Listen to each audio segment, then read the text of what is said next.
इसके जो आयोजक हैं डॉक्टर पंकज प्रियम जी, डॉक्टर PS दाती जी, उनके प्रति मैं आभार प्रकट करना चाहूँगा कि उन्होंने इतना महत्वपूर्ण आयोजन आज आयोजित किया है। और हमारे मंच पर आसीन डॉक्टर सतीश साहब पुष्करना जी, जिनका आज 75वां जन्मोत्सव मनाया जा रहा है, डॉक्टर श्रीनारायण जी जो हम लोग के सानिध्य में सदा रहे हैं, वरिष्ठ कथाकार कवि लघु कथाकार श्री भगवती प्रसाद द्विवेदी जी, रामचंद्र यादव जी, और हमारे बीच जितने भी साहित्यकार लोग बैठे हुए हैं, उन सभी के प्रति मैं आभार प्रकट करना चाहता हूँ। दोस्तों, मैं बहुत अधिक कुछ कहना भी नहीं चाहता, इसलिए कि इतने बड़े व्यक्तित्व के बारे में इतना कुछ कहा जा चुका है। इस महीने में कई जगह इनका उत्सव हुआ है कि मैं कुछ भी बोलूँगा तो लगेगा कि मैं दोहरा रहा हूँ। अभी डॉक्टर ध्रुव कुमार जी ने विस्तार से उनके बारे में अपना परिचय दिया, उनके बारे में परिचय दिया, और हम लोग उनके महान व्यक्तित्व से परिचित हैं।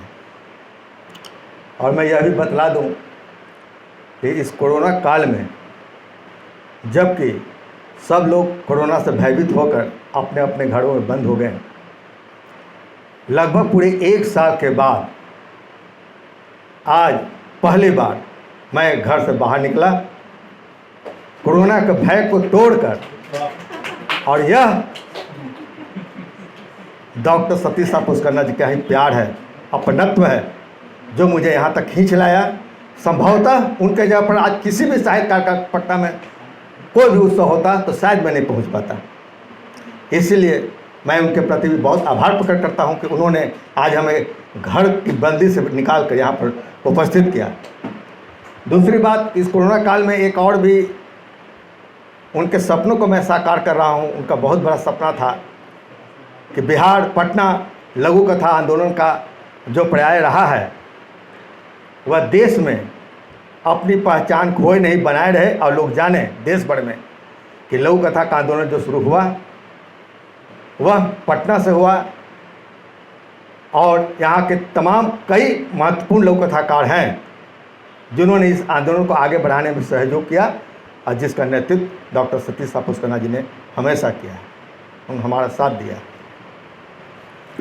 तो सबसे पहली बात तो यही है कि मैं कोरोना काल में यहाँ उपस्थित हुआ, और यह जो मैं उनके सपनों को जो साकार करने की बात किया, तो मेरे दिल में भी शुरू से रहा है कि लघु कथा जो उनके दिल के उनका सपना है वह हम सब मिलकर पूरा करें और कुछ न कुछ नया इतिहास रचते रहे। आज तक जो लघु कथा का पाठ होता रहा, मंच पर होता रहा, सब जगह होता रहा, मंचों पर भी मुझे लगता है कि मैं पहली बार पुष्करना जी के सानिध्य में ही BN कॉलेज में पहली बार 1978-79 की बात है, हमने वहाँ पर पहली बार लघु कथा का मंच पर हमने इसका पाठ करवाया था। और उसके बाद फिर पूरे देश भर में लघु कथा पाठ का आरंभ हुआ। मैं सोचता था कि पूरे देश में इस कोरोना काल में जब सब लोग अपने अपने घर में बंद है, कोई गोष्ठियाँ नहीं हो रही है और काव्य पाठ खूब जोर शोर से हो रहा है, तो क्यों ना इसका पर्याय लघु कथा ही बने। और मैंने 14 अप्रैल 2020 को पहली बार लघु कथा को ऑनलाइन पाठ करवाया किया। पूरे देश भर के सब रचनाकार इसमें शामिल हुए, और आज पूरा देश जानता है कि यह लघु कथा पाठ भी ऑनलाइन शुरुआत हो गई और हो रही है। यह सब उनका प्रेम, स्नेह, सहयोग का ही परिणाम है। दूसरी बात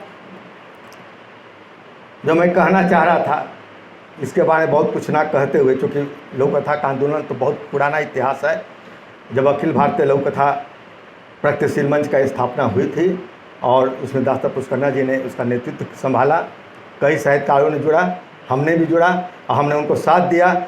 उन्होंने यह सुझाव दिया कि क्यों ना लघु कथा को पोस्टर, आप चित्र बहुत बढ़िया बनाते हैं, क्यों ना लघु कथा पोस्टर के माध्यम से लघु कथा को जन जन तक पहुंचाने की कोशिश की जाए।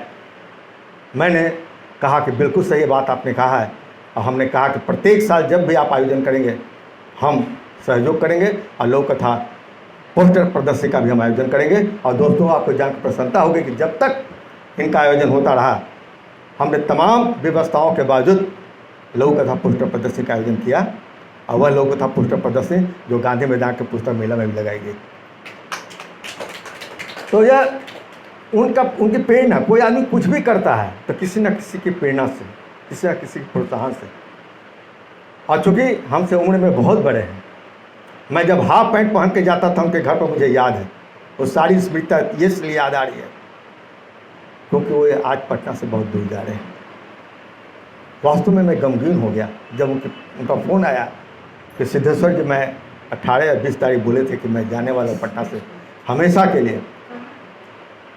तो मैं बहुत ही अंदर से मर्माहत हुआ, इसलिए कि जिनके घर पर बैठकर दिन भर हम बैठे रहते थे, कुछ भी सुख दुख होता था, किसी भी तरह की कोई बात होती थी साहित्यिक, तो हम उनसे ही आदान प्रदान करते थे। साहित्यिक नहीं बल्कि पारिवारिक भी कुछ बात हुई तो हमने उनसे साझा किया। और यह परंपरा बहुत दिनों तक चलती रही।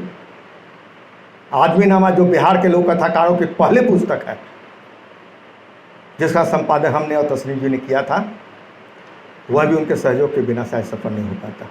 उनके प्रेस से यह प्रकाशित हुई थी, मुझे जहाँ तक याद है।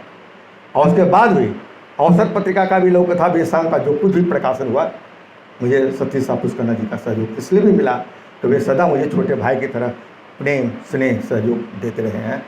और मुझे विश्वास है भगवान उनको इतनी दीर्घायु दे कि उनका सहयोग मुझे आगे भी बहुत दिनों तक मिलता रहे। ये तो ही मेरी अपनी बात। दूसरी बात यह है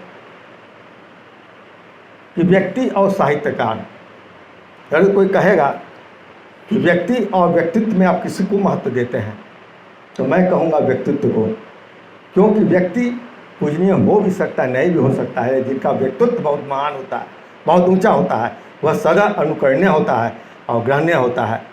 इस मायने से भी सतीश सापुस्कन्ना जी का व्यक्तित्व ऊंचा है। और उसके बाद यदि कोई मुझसे पूछे कि व्यक्तित्व और साहित्यकार में आप किसको ज़्यादा महत्व देते हैं, तो मैं कहूँगा साहित्यकार को नहीं, व्यक्तित्व को। क्योंकि साहित्यकार का व्यक्तित्व पूजनीय हो भी सकता है, नहीं भी हो सकता है, लेकिन जो व्यक्तित्व ऊंचा होता है वह सदा ही पूजनीय, अनुकरणीय और आदरणीय होता है। और सतीश सापुस्कन्ना जी साहित्यकार तो बड़े होंगे ही, और तमाम लोगों की नज़र में हैं भी। मुझे लगता है कि वे साहित्यकार से भी बड़े व्यक्तित्व के हैं, इसे कोई इनकार नहीं कर सकता है। और मैं इस संबंध में बहुत सारे लोग बैठे हुए हैं, मैं बहुत अधिक नहीं कहना चाहता हूँ। मैं यह भी जानता था कि हाँ, कुछ उनकी बातों भी मैं सुनने का प्रयास करूँ। ऑनलाइन प्रोग्राम तो हमेशा होते रहता है। मैंने कल घोषणा किया कि आज के इस कार्यक्रम के कारण हमारा यह कार्यक्रम शाम 6 बजे से होगा। मैं करूँगा ज़रूर, लेकिन शाम 6 बजे से करूँगा। मैंने घोषणा कर दिया कि आज सतीश सापुस्कन्ना जी के पास पहली बार जा रहा हूँ, तो मैं उनका थोड़ा सानिध्य प्राप्त कर सकूँ। और इसलिए मैं यह कार्यक्रम आज 6 बजे शुरू करूँगा, और इसलिए मैं अभी आराम से 1 घंटा और बैठ सकता हूँ। चलिए, इसी बहाने मुझे कुछ पहले कहने का मौका मिला, इसके लिए आप लोगों को बहुत बहुत धन्यवाद। और मैं चाहूँगा कि ये पटना से बाहर जा रहे हैं, जरूर जाए। मैं नहीं रुकूँगा, मैं अपने स्वार्थ पर नहीं रुकूँगा। मैं जानता हूँ कि उनकी उम्र इस ऊंचाई पर पहुँच चुकी है, उन्हें पारिवारिक सहयोग की आवश्यकता है।